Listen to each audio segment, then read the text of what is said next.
Welcome to Real Money, Real Experts, a podcast where leading financial counseling and coaching experts share their stories, their challenges, and their advice for helping people manage money in the real world.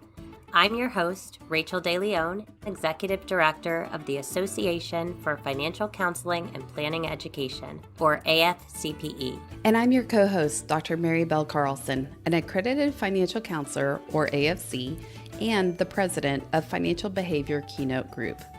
Every episode, we're taking a deep dive in the topics that personal finance professionals care about, helping clients, building community, and your professional growth. Olivia Valdez is a Senior Research Analyst for the FINRA Investor Education Foundation.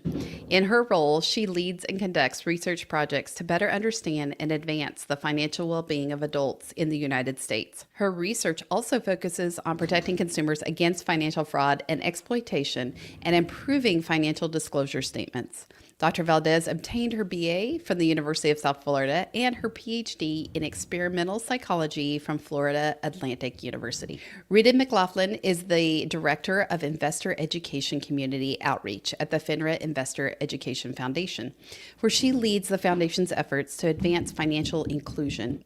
She's an expert on various personal finance and investor education topics and informs audiences about saving and investing.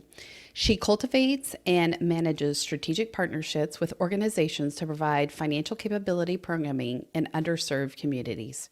Ritta collaborates with the Foundation's team of researchers on studies to advance the understanding of diverse communities' financial capabilities, circumstances, and well-being. She's also the staff liaison to the FINRA Board of Directors, Industry Diversity Advisory Council, and day-to-day project lead for the FINRA's Corporate Social Responsibility Working Group. This November, Ritta and Olivia will join us at the 2022 AFCPE Symposium, where they will speak to the evolution of market participation among people of color, address key barriers, and most importantly, share opportunities for impactful change. Thank you for having us today. Ritta and Olivia, before we get started and talking a little bit more about your keynote, I'd love to take it back to the National Financial Capability Study, which is a study that FINRA Foundation releases, I believe, every 3 years. Can you tell us more about that study and why it's so important? Sure, and this is Rita. I will jump in and talk a little bit for those of you who may not be familiar with the FINRA Investor Education Foundation.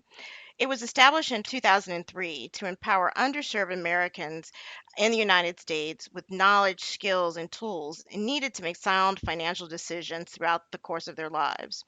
And we accomplish our mission through educational programs and research that help consumers achieve their financial goals and protect them in this complex and dynamic financial world. One of the major endeavors of the FINRA Foundation is the National Financial Capability Study.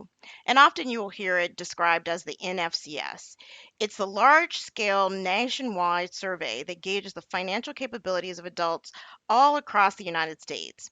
And we first commissioned the study in 2009, and it now spans 5 separate waves in 2009, 12, 15, and 18, and of course, most recently in 2021. The survey asks people their financial behaviors, their attitudes, and their financial knowledge, and also includes demographic questions like age and gender and race and ethnicity. The data reflects how U.S. adults are faring financially, and this information helps us identify issues that can be used by a wide range of stakeholders to create data-informed solutions. And given this robust data set the NFCS provides, it allows us to better understand and to serve the many different groups that make up the population in the United States. And importantly, the NFCS data also does a state by state analysis, which helps state policymakers and others make informed decisions related to the various populations and the demographics that are associated. That's a bit about what the NFCS is and does, and we're going to spend a little bit more time, talking about what's in the data set and some of those key findings. Please tell us more. In 2021, there's some encouraging trends that we see. So when we look at the U.S. adult population in the aggregate, there seems to be from 2009 to 2021 that more adults are satisfied financially. We're seeing fewer people have trouble paying expenses, and more have actually set aside emergency savings today than they did back in 2009. So overall, in the aggregate, there's some pretty encouraging news. But that's not really the full picture, and we see that some groups are struggling. So, for instance, those earning lower incomes, we see that they report higher levels of financial anxiety than their counterparts earning higher wages. So, when we look at these two populations, we see that 66% of those who earn wages under $25,000 report financial anxiety, and that's compared to 45% of those that earn 75K and above. People earning lower incomes, they also report thinking about their finances more, so they have a lot more worry than these higher income populations. And it's not just, these different subpopulations that we see different struggles, but even in the aggregate, amid this increased financial capability, we still see some declines in financial knowledge. And so we measure financial knowledge with a financial knowledge quiz that's pretty well established in the research field. It's called the Big Five. And we've been collecting this data since 2009. And what we see is this very steady decline in financial knowledge from 2009 to 2021. But those findings are a little bit nuanced. This is a multiple choice quiz essentially, so people have the option to bubble in the correct answer or the answer they think is correct, or they can say don't know. And what we've been seeing is that more and more people are saying they don't know the correct response. So about 70% of the decrease that we see in financial knowledge is a result of people saying they don't know the correct answer to the underlying questions. And so we don't know why this is the case, but there is one hypothesis that people may be accurately gauging the complexity of the financial world and things, products, services, they get more and more complex, and maybe people, they see that and they're accurately saying that they don't know. So in some ways, we're seeing these declines in financial knowledge, but there seem to be some opportunities for education because people are saying that they don't know the correct answers. That's really interesting. And it makes you wonder, is it a decrease in financial confidence or sort of an awareness, like you said, that the financial landscape is becoming more complex? And so, having someone to reach out to our financial education is needed now more than ever. Yeah, and that's a really interesting idea that maybe this is, confidence, or maybe this is awareness. And there's just so much more that can be done in this space, and so much more than we can learn and that can inform financial education. So, yeah, anybody listening, if you have any ideas, if there's, more research to be done here. But another really interesting area that we explored in 2021 was this idea of intergenerational wealth. So as Rita was mentioning earlier, one of the key missions for the foundation and for our research pursuits is to help understand and better the financial well-being of underserved populations. And intergenerational wealth is one big contributor to these massive wealth gaps that we see. And so we wanted to really explore intergenerational wealth gaps more carefully. And so in 2021, we introduced some questions to get at this notion. And so when we talk about an intergenerational wealth gap, this is wealth that's transferred down, from generation to generation, and it can be, in the form of gifts or inheritance. And so when we asked about inheritance, so we asked respondents, did you receive or expect to receive an inheritance that is at least $10,000? About a quarter of U.S. adults responded that they did. And it's a bit interesting when we divide that by race and ethnicity, because there you see big gaps. We find that white adults are 67% more likely to receive an inheritance than either Black or Hispanic respondents. And intergenerational wealth manifests in a lot of different ways. And one important way is in the owning of a taxable investment account. So when we talk about a taxable investment account, it's really a brokerage account outside of retirement. So that's not an IRA or a 401k. And we see stark differences in taxable account ownership between those people who have and do not have or expect to receive an inheritance. So while about 57% of adults who will or have already received an inheritance own taxable investments, only 27% of those without an inheritance report owning a taxable investment account. And, taxable investments are a very important vehicle to building wealth and to achieving financial well-being. So this is an area that we are really interested in, and really understanding what those gaps are and what are ways that we can more effectively close them. And to build on that, Olivia, one of the things I think it's important for the audience to know that when we are looking at the NFCS data, one of the things that we are looking for is to really better understand several of the wealth disparities that Olivia mentioned and how they're affecting various communities, be they communities of color and other underserved communities. Importantly, as I think many of listeners know, there have been wide and pervasive racial and ethnic wealth gaps that have existed in the US for quite some time.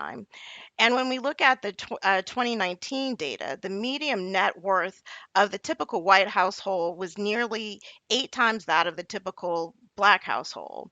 And that's $188,000 versus $24,000.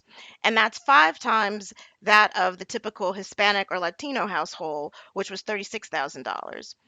And these disparities, as we've uncovered in the research, can affect actually affect the economy as a whole and are clearly detrimental to various populations and families and communities, and also severely limit economic growth and economic prospects of all U.S. adults.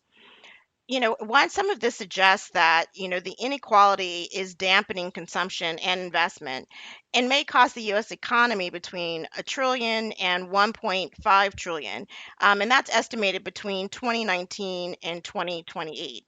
And that's about between 4 and 6% of the projected 2028 GDP in the country. Closing these gaps, in essence, will involve more than just providing financial education and financial tools, and in part to really encourage full market participation and having individuals experience financial well-being across all different types of products and services, and supporting individuals knowing how to navigate financial services beyond just saving for their financial needs and investing in their financial goals.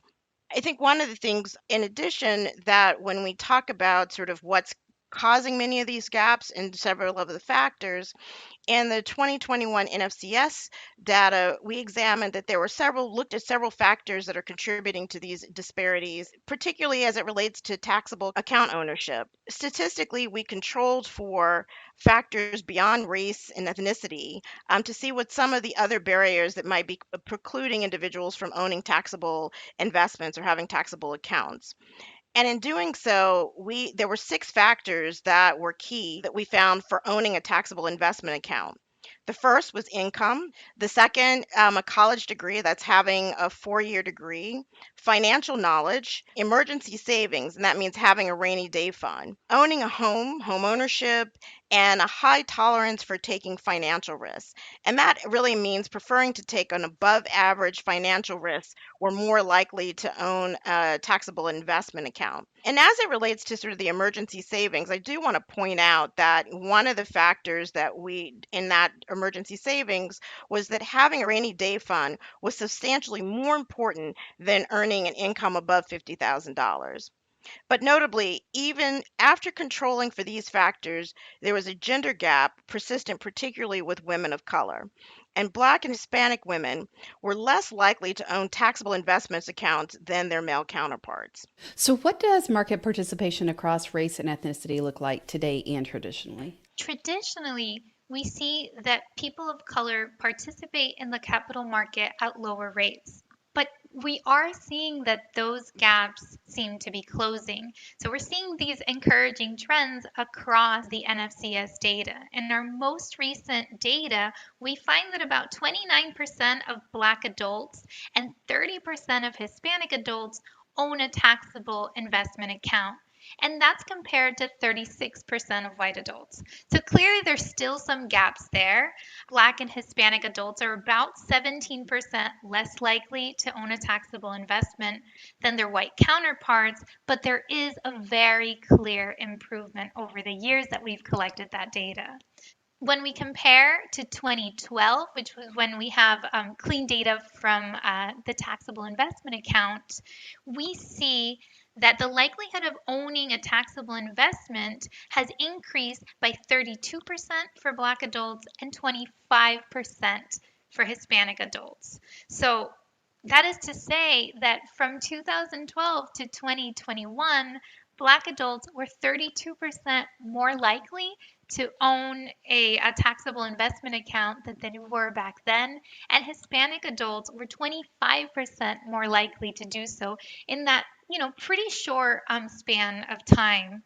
And so that begs the question of why. Why are we seeing these improvements? And one possibility is the democratization of investing. So we are seeing that people have the ability to participate in the market with less money. We have zero commission trading available. People can purchase fractional shares. So we're seeing that people are able to join the market with lower amounts of money, essentially. There's also these new technological advances.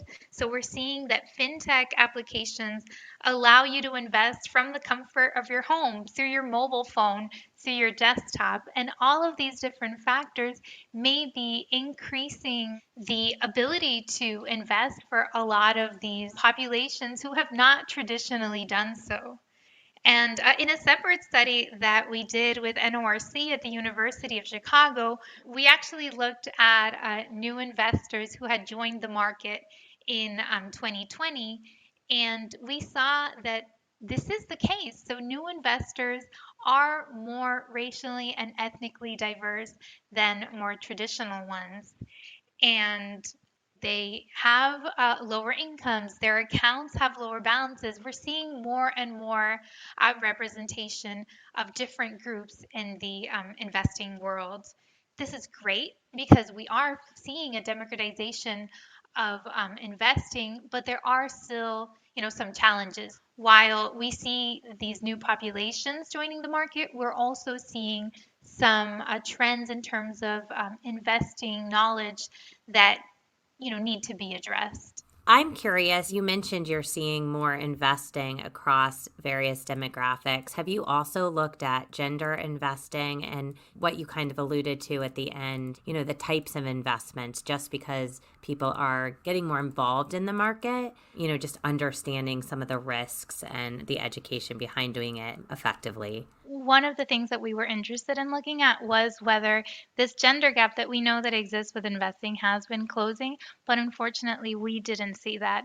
So we're still seeing an overrepresentation of male investors, in comparison to female investors. And in some ways, like demographically, the investors look different, but in other ways, we're seeing a lot of the same too. So in the types of investments that they're interested in general, both newer investor and traditional investors seem to be gravitating toward purchasing and selling stocks, mutual funds. It doesn't really differ too much, but with the caveat that this was data collected in 2020, there's been a lot of changes from there and a lot of activity that's occurred. And so we're actually revisiting these questions in 2022 and looking at new investors now. So, it's still an open question and something interesting that we're still, thinking about. But in terms of investing knowledge, we do see that new investors tend to have lower levels of investing knowledge compared to more traditional investors. So definitely some opportunities for education there. You've given us a lot to think about in terms of factors and challenges and quite honestly, statistics. So help us understand a little bit more about how our population, which is traditionally researchers and practitioners, how can we impact this challenge and become a more inclusive market? There's a lot to dig into here. There's a lot of different implications for this data. One of the things that we see and that Rita talked about is that, you know, financial and social resources, they limit the ability to invest. So we really need equal opportunity for economic growth and fair lending practices because without financial security, participating in the capital markets is very challenging. And so that's one area that, all of us need to be aware of. There's also this idea of access to affordable, inclusive financial education. So we know that financial education improves financial knowledge. It boosts confidence when making financial decisions. And I mean, even just recently, there was a large scale study that looked at the effectiveness of financial education across 76 different experiments. And this was really like the gold standard of research, really comprehensive research. And there we found that on average, financial education improves not just financial knowledge, but it has an effect on different financial behaviors like those related to budgeting, saving, and credit. Financial education is such an effective tool, and it's one area that we can really, really improve on. And even past NFCS findings, they show that people who report receiving 10 hours of more or of financial education, they're more likely to spend less than their incomes compared to those who receive fewer hours of education. And it's not just about the quantity of education, but the quality. So we see that high quality education is much more effective than lower quality education. So definitely education is one area that we can really focus on. Comprehensive and high quality education can and inclusive market access can really make a difference to address, the disparities that we've been talking about today. For example, one of the things that Rita mentioned is emergency savings. So we see that having emergency savings, so a rainy fund set aside, is in our research even more important than higher income. So clearly, education on the importance of that matters so much. And we've found that even just a little bit of savings make a big difference. So we conducted a study with Saver Life, and we saw that households that had savings, and these are modest savings, savings above $100, they were less likely to use high cost borrowing. They are more likely to report being financially satisfied, and they were actually better able to keep the utilities on. And then those that had savings above $250, they were actually less likely to need to move due to financial reasons. So emergency savings has big economic implications and not just, these huge savings, but even small modest savings can really make a difference. So, education on this, access, opportunity to these type of inclusive products are so important. And then, from the research perspective, and I'm a researcher, so I'm partial to this area, is we need more inclusive research. So we can't just, simply compare different communities and see like, oh, these people are doing better than these other people, but we need more research that examines the factors that are associated and that bolster financial capability, economic mobility, financial stability in particular communities so that we can have, better informed and more tailored approaches to advancing financial inclusion for those populations because, all these different groups and different populations that we talk about, they're not one size fits all. And we really need to understand the nuances of different populations that we study. And I would just add that, taking the practitioner's perspective and also the policy perspective, when we think about having a more inclusive marketplace or providing more inclusive financial education, there are some guiding principles that the foundation uses, and we encourage others to also consider these guiding principles. The first being having cultural competency, building relationships, but building with trust. And that requires acknowledging the financial experiences of people without making judgments. And that's regarding the means and the method and respecting cultural differences and working in multiple languages. That's also collaboration as a second principle. And that's recognizing that the capacity building requires a level of commitment and investment, and that exceeds what any one of us can do on our own. And that collaboration and taking on collaborative approaches to challenges requires that we actually engage in collective action and leverage resources together. A third principle is learning by doing. The wealth gap has been a long standing and it's been an intractable problem that's not going to be easily addressed. And the markets have ongoingly existed. But we must embrace that, learning by doing approach that is flexible, that is experimental, that's adaptive, and that is willing to look at solutions that might be outside of the box a bit. And then I think one of the final principles is taking the long view, and that's having a long term commitment to improving the financial capability of individuals as needed. And that's developing programs and partnerships that really look at that it's not going to change overnight, but having that commitment standing forward, going forward. And I'd say the final, and this is sort of speaks to our current status, is taking consideration of COVID impacts. The pandemic was exacerbating in and having creating even exacerbating even long-standing economic inequities. So partnerships and strategies to overcome economic hardships that have been made worse by the pandemic also require us to take that lens and to create newly.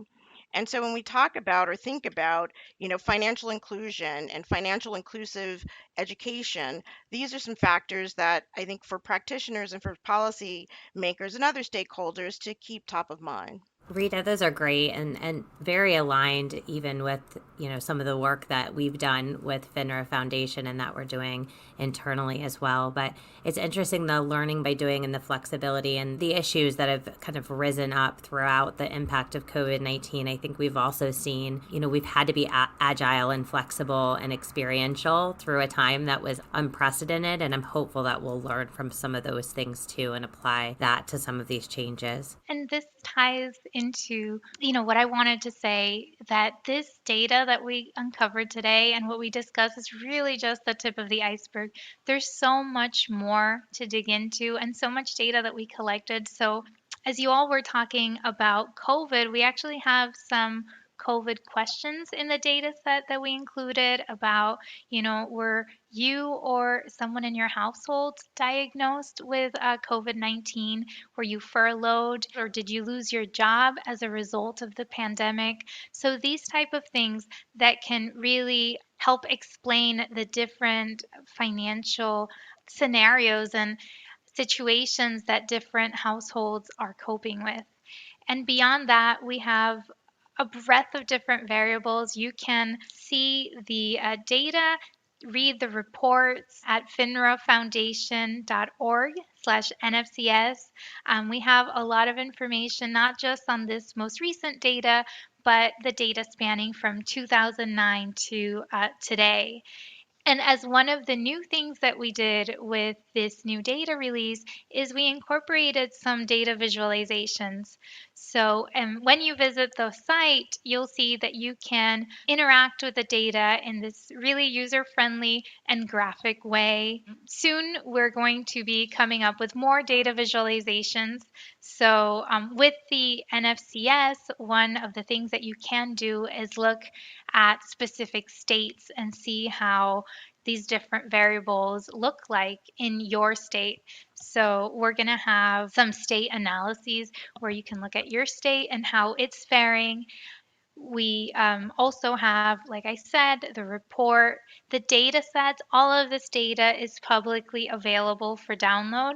So if you visit the website, if you're a researcher, if you're a practitioner who wants to know more about, financial capability, you can feel free to download the data and explore what there is. And we're constantly coming up with new briefs, with new reports, with new ideas of how we can cut and how we can explain different things in the data. So you can stay tuned, and we're continuously publishing briefs at the FINRA Foundation site. And speaking of, one of our forthcoming research projects is the NFCS investor study. So everything that we talked today was the NFCS general study. So we look at consumers overall, but we also do a follow-up study on those individuals who say that they have a taxable investment account. So about 3,000 or so individuals do a follow-up survey, and we really dig into their behaviors, their different investing practices, their attitudes, so we can really gauge what investors look like today and how they compare with more traditional investors. So that is a research project that is coming up soon. We expect to release that report in mid-December. Olivia, Ritta, thank you for sharing so much with us today and giving us a peek into what to expect at our symposium this November. One of the things we have before we have all guests come on, we ask some questions about our guests, and both of you shared some fun facts that I think would be great to share with our listeners. Olivia, you had mentioned that you've moved around quite a bit in your life and that you've never lived more than a half an hour away from the beach. As someone who's lived in the Midwest, that sounds amazing. I'm just curious, what beach has been your favorite? I have to think about it. So actually, I was trying to think about what's something fun about me and my life, and it just kind of came to me like, oh, I've always lived close to a beach, but I'm not particularly a beach person, so I it's love kind of it. ironic. So I'd have to actually think about what's my favorite beach. So in college, I lived near Clearwater, and I love Clearwater Beach. So yeah, right now Florida's in the midst of Hurricane Ian, so I really feel for, yeah, that Tampa Bay area, but it's so beautiful there, and the beaches there are my favorite. It's funny that you say that. I have family that lives in Florida too, and I feel like it is the people that live closest to a beach underappreciate it. It's always there. So, Ritta, one of the fun facts that you shared with us is that you visited all 48 states. And it makes me curious, which are the 2 states that you haven't visited? So the 2 states I haven't visited, of course, are the 2 that are not contiguous, and that's Hawaii and Alaska. Ah, The only 2 states. And everyone's like, how did you not go to Hawaii? And how did you not go to Alaska? And so one of the factoids is that once upon a time, I was an investment banker, and I traveled all around the country, actually working on infrastructure financings for state and local governments. And another point in my career, I was working for one of the regulators, and I frequently spoke with state and local government finance officers across the country to make sure they understood their continuing disclosure obligations. And so I had the opportunity to visit all 48 contiguous states and 3 of the 5 territories. So the only wow. territories I have not been to are the Marianas Islands and Samoa. American Samoa. Those are the Wow. only 2. And so, of course, now they're on my bucket list for at some point in my life to go to complete the map of the U.S. So that's how I've been able to visit all across the country. And I would dare say I love all of the states. They all have beautiful, they all have wonderful features. And a funny story was that growing up, because I had too much free time on my hands and my mother wanted to keep me occupied, I once drew all the state birds and state capitals, and know all the Wow. state capitals. So, a little bit of I've always been inclined to be interested in communities and state and local governments. It's my first love, starting back from when I was about 7. Well, you really need to hit Hawaii and Alaska. I will just throw that in there. Those So you're missing out on. there are plans afoot that may not wait until I get to the bucket list. So stay Got it. tuned. Got it. Hey, Rita and Olivia, at the end of each interview, we like to ask our guests to share their 2 cents. If you had one piece of advice to leave our listeners, what would it be? And Rita, let's start with you. I think one of the things I always love to share with people is that the financial markets are always changing. And that's just the nature of the market. The market is composed of people. And so to be interested in the financial markets and financial education means being committed to being a lifelong learner. And learning is an ongoing and continuous process. So there's always something to learn, there's always something changing, and it doesn't have to be just taking a class. It's committing 2 minutes a day to learn something new or understand what's happening in the marketplace. And that's about, if particularly for those of us who care about financial education and engaged in financial counseling, to take the time to make sure that you know what's new, what's needed, what's wanting, and what's missing. That's great. Olivia, what's yours? I would say that in talking about, advancing financial inclusion and making, markets fair, it's a really big undertaking. And I think that we need to acknowledge that no one individual, no one organization, is able to take this on. And it really requires all of us, to work together to figure out our unique situations and unique opportunities that we have to move the needle, because we each do have those opportunities. We just need to see where they are, because this huge undertaking really requires all of us. Thank you both so much for joining the show today and sharing your wealth of wisdom with us. Can you please tell our listeners where they can connect with you? In terms of reaching out to us, or you can reach us, in fact, through the FINRA Foundation website. So, as Olivia previously mentioned, you can go to finrafoundation.org, and there's a box that says "Contact Us," and you can email us, and we are happy to get back to you. So, please reach out to finrafoundation.org, and you can find both Olivia and Rita's information on the website. And we are super happy to answer any questions. So do feel free to reach out to us. Thank you both. We appreciate it.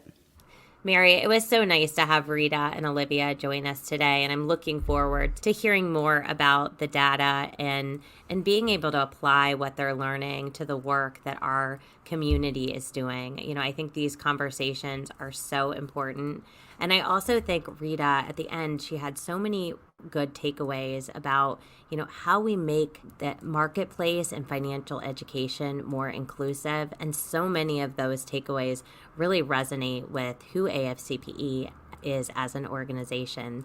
Things like having cultural competency when you're working with a variety of individuals, and most importantly, the value of collaboration. Our field and these things that we're learning about the inequities across personal finance space, those things don't get better unless we're collaborating, unless our field is more integrated. And so, whether you're a person with wealth, whether or not these inequities are affecting you, they affect you wherever you are in the landscape, and making sure that we're working together and bridging gaps to be able to deliver this type of financial education and create access to this knowledge is so important for long-term change. Absolutely. And I think the first step is talking about it, which is exactly what we do today. And we're going to do this again at the symposium in even more depth. So we hope that you're going to join us there.